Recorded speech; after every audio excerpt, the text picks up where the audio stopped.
السلام علیکم دوستو، کیا آپ جانتے ہیں کہ ایک غیر مسلم ماں نے اپنے بیٹے کو مسلمان بننے کے لیے کیوں کہا؟ کیا ہے پوری وجہ؟ آج کے اس ویڈیو میں ہم جانتے ہیں۔ ایک فرانسیسی عورت اپنے 14 سالہ بیٹے کو لے کر فرانس کے اسلامک سینٹر میں آئی تاکہ اس کا بیٹا مسلمان ہو جائے۔ وہ دونوں اسلامک سینٹر پہنچ گئے۔ اسلامک سینٹر کے ناظم کے آفس میں جا کر بچے نے ملاقات کی۔ بچے نے کہا، میری امی چاہتی ہے میں مسلمان ہو جاؤں۔ مرکز اسلامی کے ناظم نے بچے سے پوچھا، کیا تم اسلام قبول کرنا چاہتے ہو؟ بچے نے جواب دیا، میں نے ابھی تک اس پر غور نہیں کیا ہے، لیکن میری ماں کی خواہش ہے میں اسلام قبول کر لوں۔ ناظم کو بچے کے اس جواب پر بڑی حیرت ہوئی۔ اس نے بچے سے پوچھا، کیا تمہاری ماں مسلمان ہے؟ بچے نے کہا کہ نہیں، میری ماں مسلمان نہیں ہے اور نہ ہی مجھے معلوم ہے کہ وہ مجھے اسلام قبول کرنے کے لیے کیوں کہتی ہے۔ ناظم نے پوچھا، تمہاری ماں کہاں ہے؟ بچے نے کہا، وہ مرکز اسلامی کے باہر کے حصے میں کھڑی ہے۔ ناظم نے کہا، اپنی ماں کو بلاؤ تاکہ میں اس سے گفتگو کر کے صورتحال جان سکوں۔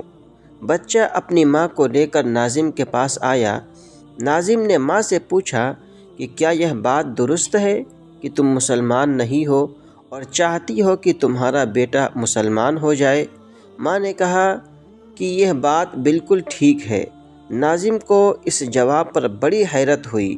اس نے ماں سے پوچھا، کیوں چاہتی ہو تمہارا بیٹا اسلام قبول کر لے؟ ماں نے جو جواب دیا وہ حیرت زدہ کرنے والا تھا۔ ماں نے بتایا، میں پیرس کے جس فلیٹ میں رہتی ہوں، میرے فلیٹ کے بالمقابل ایک مسلم فیملی کا فلیٹ ہے۔ اس کے 2 بچے یونیورسٹی میں تعلیم حاصل کرتے ہیں۔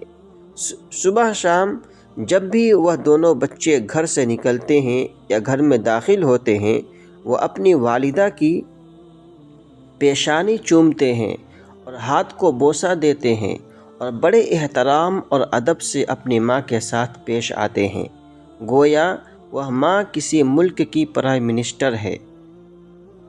میں نے جب سے یہ منظر دیکھا ہے، میری دلی تمنا ہو گئی ہے کہ میرا بیٹا بھی مسلمان ہو جائے، ورنہ مجھے ڈر ہے میں جب بوڑھی ہو جاؤں وہ کہیں مجھے اولڈ ایج ہوم میں نہ رکھے۔ میں چاہتی ہوں کہ وہ میرے ساتھ ایسا سلوک کرے جیسے یہ مسلم ماں کے بچے اپنی والدہ کے ساتھ کرتے ہیں۔ دوستو، اسلام کی سب سے مضبوط دعوت اخلاق ہے۔ ماں باپ کی خدمت، احترام اور محبت، یہی مسلمان کی اصل پہچان ہے۔ دوستو،